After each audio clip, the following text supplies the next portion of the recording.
travel quite a bit. I live between LA and New Zealand, go to Armenia and Europe at least once a year. And so I still travel quite a bit, actually. And when I travel, I depending on how long I'm going to stay, I'll take gear accordingly, obviously. When I go to New Zealand, I have to take a bunch of stuff with me. So I'll take my heavy-duty PC laptop, I'll take my regular MacBook Pro, I'll take my iPad and stuff.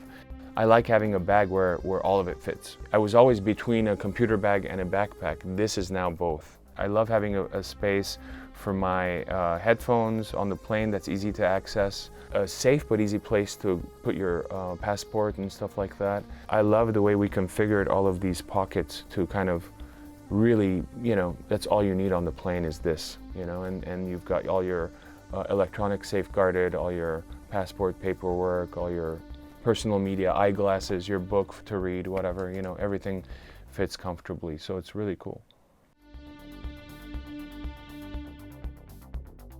So I started painting about 4 or 5 years ago because I was interested in seeing what my music looked like. So all of my pieces are musically scored, activated by an optical recognition app that you download called Arlupa. And so you're able to actually, walk into a gallery or wherever with your smartphone and point it at a particular painting and be able to hear it. The bag's going to have its own tune. It's going to have its own, kind of song, so that if you see someone wearing this bag, you can literally have the app with your smartphone and be able to listen to the bag. I like the idea of listening to physical objects and having musical score to them, which it's just a new interesting thing that I've been working on. The art piece that we're using within the bag is a series of pieces that I did based on a concept that I had way back in the early 2000s. We actually integrated it into System of a Down's Mesmerize, Hypnotize artwork. If you look at that, there's clocks without arms. It's something you're not used to, because anytime that you look at a clock, you're used to seeing the time. So when you look at a clock without arms, it gives you a new perspective.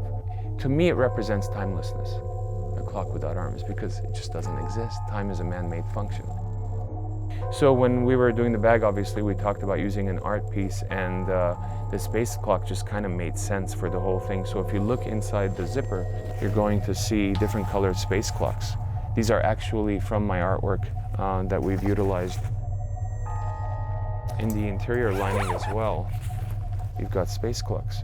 And the pin, so this is our space clock pin that we made exclusively for these bags.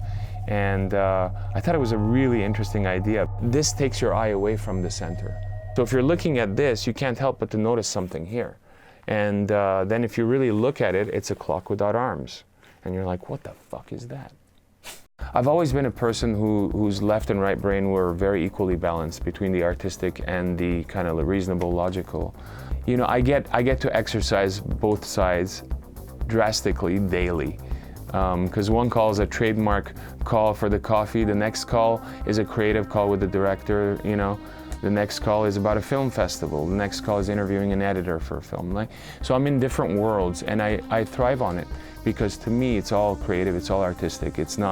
We don't need to put categories on ourselves as human beings. I think that's ridiculous. So we just, do whatever that makes you excited. When you wake up and you're excited about something, do it. That's what you need to do.